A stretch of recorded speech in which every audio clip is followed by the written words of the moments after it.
Good evening, everyone. Good evening. How is it going? Very good. Well, I wanted to speak so much about table topics today, but the timer has given me an instruction, and it clearly reminded me of a speech by Steve Jobs. Your time is limited. Right, so without wasting any time, I'm just jumping on to table topics. The first topic of this evening is, it's kind of fun to do the impossible. It's kind of fun to do the impossible. Goes to Sudipto. Put your hands up for him, please, everyone.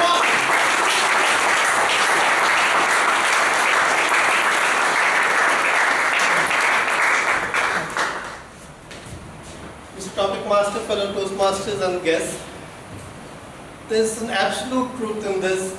To attempt the impossible, while when you start doing that, it would fill you with trepidation, but once you begin the journey, forget about ending the journey. Once you begin the journey, you end up learning so much more. So, to illustrate this point, I will give you a short story from my own life earlier this year. So, while I've been a member of this club for quite some time and have used this platform quite judiciously, but I've never had the opportunity or the pleasure of speaking at a public technical conference or public conference apart from this club. And it so happened earlier this year there was a conference where my boss was supposed to speak, and he had his travel plans in that same week, and he kind of asked me, do I want to do that? Honestly speaking, I did not want to do that. I did not know about the topic first of all, but more than that, I was filled with this mortal fear of, oh, should I be actually speaking in front of 200 odd folks? But at the end of the day, it was in my area of expertise, so I reluctantly said yes, and finally, on and on, the day arrived, and it was 15th of February. It took me almost 15 days to prepare for the topic itself, because the topic itself was new to me. But a long story cut short, I could do what at that time was seemed impossible to me. And at the end of the day, it led to a great deal of satisfaction. So I do indeed.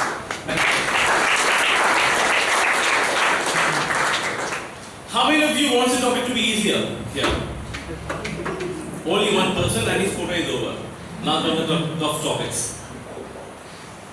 Be kind, for everyone you meet is fighting a battle. Be kind, for everyone you meet is fighting a battle. Goes to Abhishek. Put your hands up for him, please.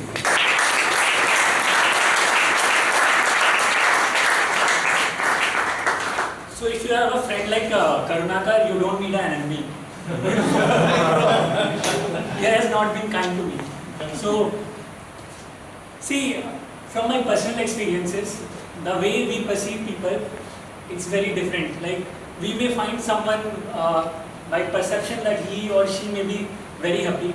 For example, many of my friends or outsider, when I tell I work there, this is my struggle, this is my family, I have a loving family, they tend to assume that my life is very good.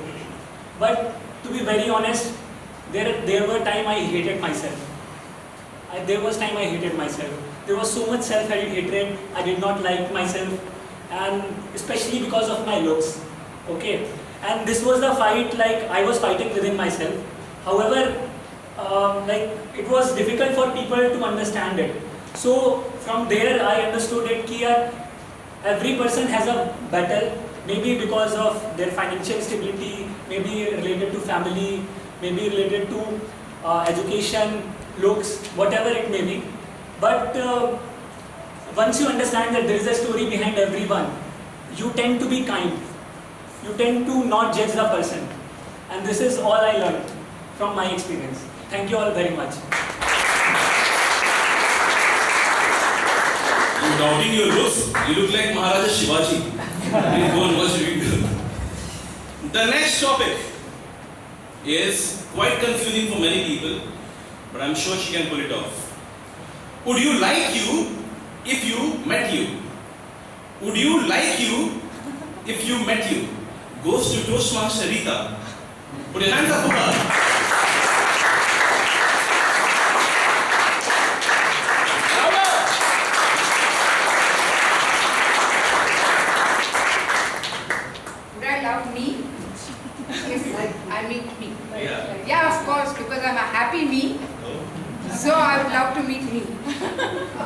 Good evening, table topic master, fellow Toastmasters and guests.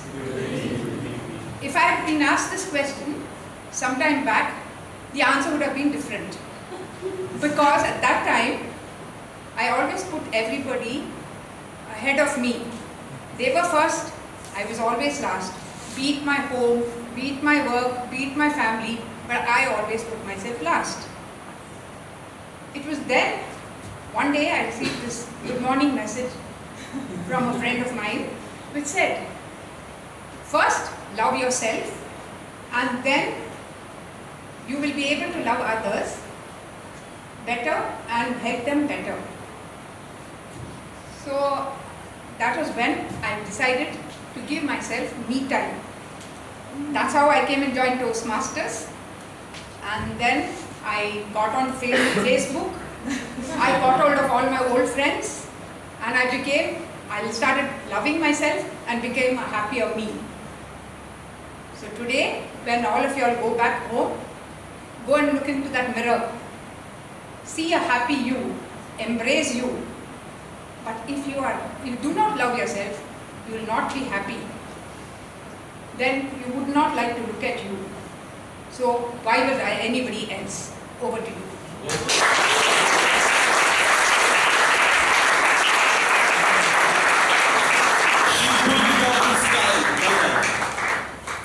Now this question goes to Shanti. Be motivated by the fear of being average. Be motivated by the fear of being average. Goes to way more better than average guy, Vijay Anand.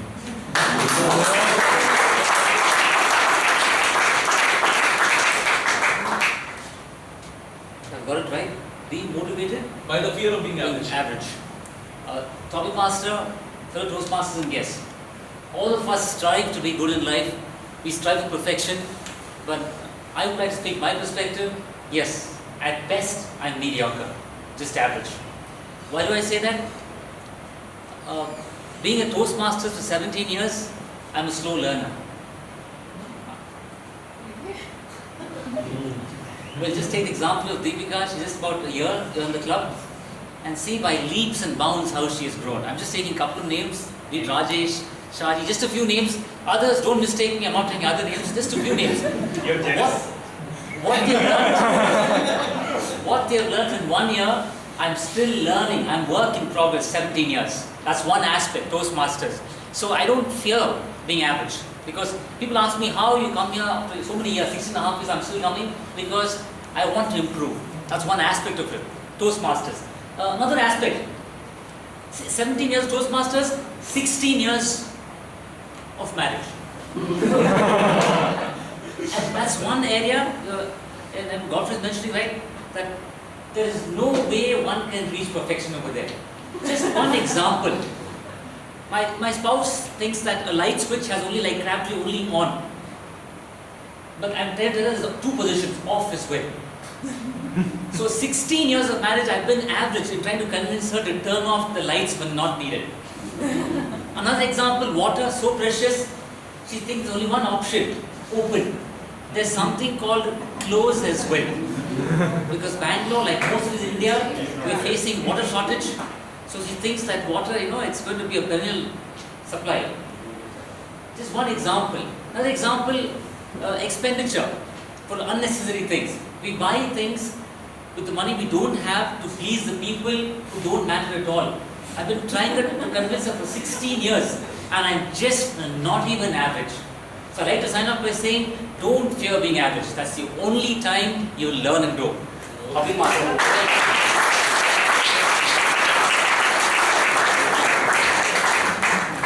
Topic's getting tougher. Who wants to come next? No one. That didn't work. The next topic goes to Jay Alexander. Do we have you? Yeah. The topic is skills pay the bills. Skills pay the bills. Put your hands up for him, please, everyone.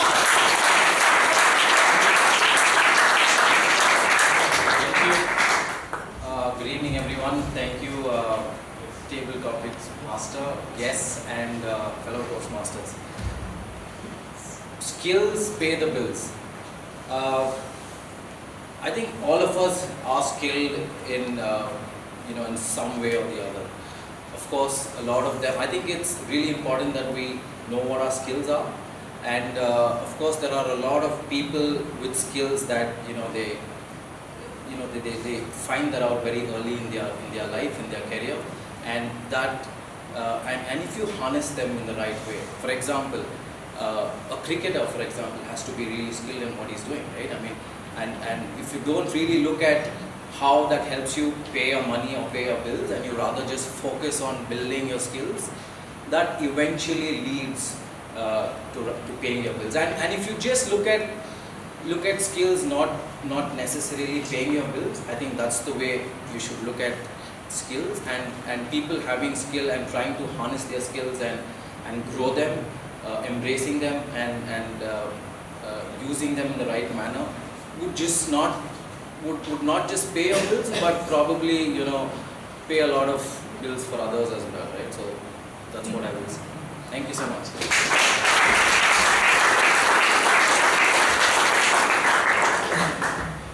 The next topic.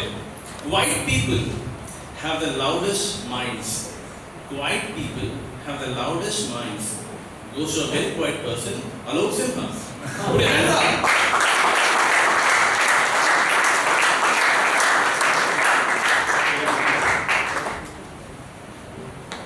Toastmaster Karunakar, my mind just went quiet there, which means I have to create a lot of noise to actually contradict whatever you're saying, but I think I agree with that. I mean, quiet people, I think they're quiet for a reason.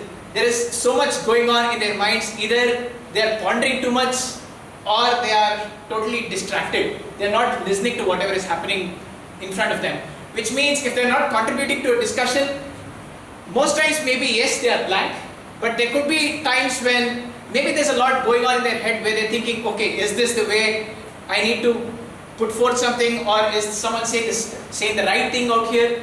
I think that is the way I really believe quiet people, maybe their minds are too loud, or maybe they are blank, which means I'm going blank right now, I'm blabbering, which means my mind is quiet right now. My mind is definitely not thinking out loud. I mean, it's not thinking, which means I'm loud. Maybe this is going to be another of those mistakes, which is going to turn into an experience. I'm making a venial statement here, and let me get out of stage.